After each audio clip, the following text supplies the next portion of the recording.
So I'm building a startup, right? And I don't have any money to pay for the startup. So I'm landscaping on the side because that was like the only thing that could that was flexible and, you know, paid more than minimum wage for full-time work with a schedule that I was able to work more if I needed to or work less if I needed to. And I don't like working outside. I actually don't like doing I actually don't like landscaping, but I'm doing it because that's what it takes right now. It has nothing to do with what it is that I'm working on. It has nothing to do with anything that I'm trying to do.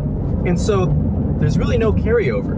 But what I discovered is if I wear headphones, right, I can listen to videos and catch up on all of the different news and AI stuff that I can't actively work on in the moment.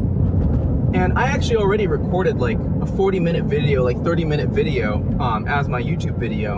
And when I press pause, or when I stopped the video was just corrupted and unplayable. So I realized that if I just want to start making videos, I need to just start making videos, and you know, no matter whatever it takes. And so in this case, I had an idea, and I was like, I just need to record it. Doesn't matter what the situation is. It doesn't matter how bad the quality is. I just need to do it. I just need to do the thing, right? No matter what it takes. And so I set up a tripod. And it's plugged into a charger, and I'm using the front camera, which is, you know, not very good camera quality, using the normal audio mic, which is, again, not very high quality, because that was the only way I could really make it work. But I'm making it work. Maybe. I hope you can hear me. Growing up, I was always more of a thinker, not a doer, a learner, not a teacher. I like learning about new things. I liked reading about new things, watching things, thinking about things. I never really liked doing things a whole lot.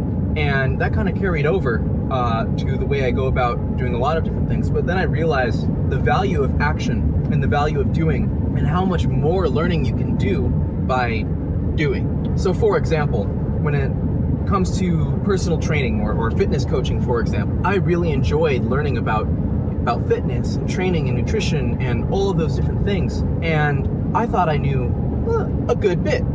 And then I started doing personal training, and I realized, wow, I actually know way more than than every other personal trainer that I was talking to, because all they did was, you know, certification or a course that has information that's outdated by like 15, 20 years, right? They're still teaching the Rice method in textbooks, you know, and the guy who developed the Rice method, rest, ice, compression, elevation, that method said that like icing's actually not always good in all circumstances. Like the guy who developed the method has been like, I recant what I said. It's still being taught in college courses, which is, you know, crazy to me, but that's formal education. That's institutional knowledge for you. I learned quite a bit by just learning on my own. But then what I did is I applied that knowledge and learned how to, you know, train, and I would train myself. And then I learned a little bit by applying what I learned to training myself. Then I learned the most, not from training myself or from training friends, but from getting a job as a personal trainer and training a wide variety of individuals. You know, everyone from a 16-year-old boy to 80-year-old women, right? I've trained not like thousands of people, but I've trained a very wide variety of individuals. And knowing how different people react and interact and like all of those different things, I saw every single opportunity, every single individual, well, as a person, but as a learning opportunity as well. Not just getting to know them and who they are personally, but getting to know, you know, how they enjoy training, what they want to do, how they approach training, how different things work for them, and seeing, you know, the similarities and patterns between different individuals, but then seeing the differences between them. Because a lot of people will think this is a one-size-fits-all rule, and the thing is, it does fit everyone, but it doesn't fit everyone as narrowly as people think it does. And so I used to think that there's a few specific rules when it comes to training, right? Get 0 to 2 reps away from failure for every single set, and you're good. You can get pretty strong doing exercises that way. The problem is, not everyone knows how to push themselves to that point where they're actually getting or approaching failure. And sometimes it takes a long, long time to learn that skill of pushing yourself to the point of failure, to the point of achieving the required stimulus in training. Gosh, idiots. To achieve the point of stimulus required to grow, to get bigger, to get stronger. But once that skill is learned, it stays, right? And that skill doesn't ever leave. And so you only have to learn that skill once, but people haven't ever learned that skill.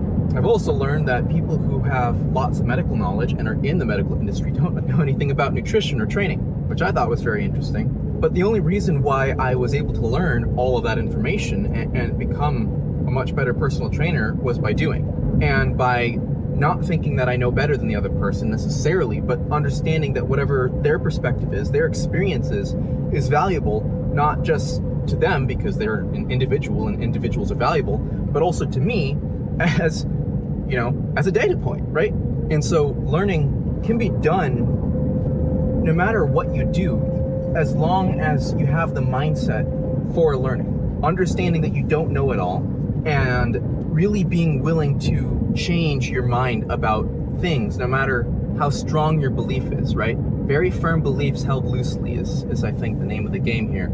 You can clench your fist without having a very strong grip on that which you're clenching your fist around, right? And so you want to have strong beliefs that you don't mind letting go of if something else turns out to be true through evidence, through the scientific process, through observation, through experimentation. And so the whole point of this video is just to actually make a video because I need to make a video.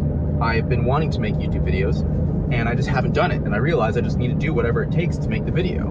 And so I am, doing whatever it takes to make the video. And that is the point of the video. The point is you just need to do the thing. And doing the thing imperfectly is going to be better for you than waiting to do the thing perfectly. There was actually a study, I think, I don't know if it was a study or just an experiment, where a professor divided a class up, I think it was like 200 students, divided them up into two different groups, or it was like a little study done in a, forget what it was exactly. But basically he split a class up into two groups, two large groups.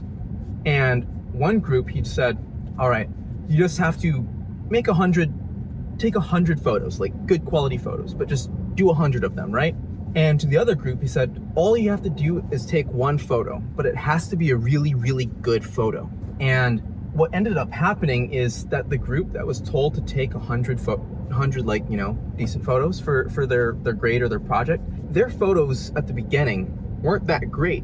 But once they got to the last 20 or 30 photos, right? Every single photo that they were taking was better than the single perfect photo from the other group, because the other group was so focused on, I need to get this one photo right, while the other group was just taking photos. All right, here's how to improve.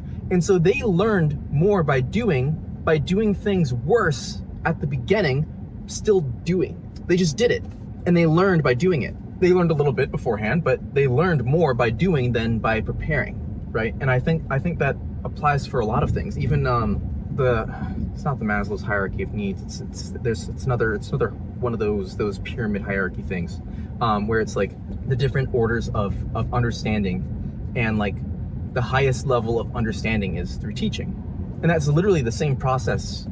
You learn by doing best, or you best learn by doing is you best learn by teaching, and it's because you are doing an outward action that requires you doing something. It's not passive, it's active. And by doing something that requires exertion of energy, it transforms you in a way that passive reading, passive reception, passive ingestion just doesn't do. So all that to say, if you're waiting, just do the thing, whatever it takes. Ugly, imperfect, just do the thing.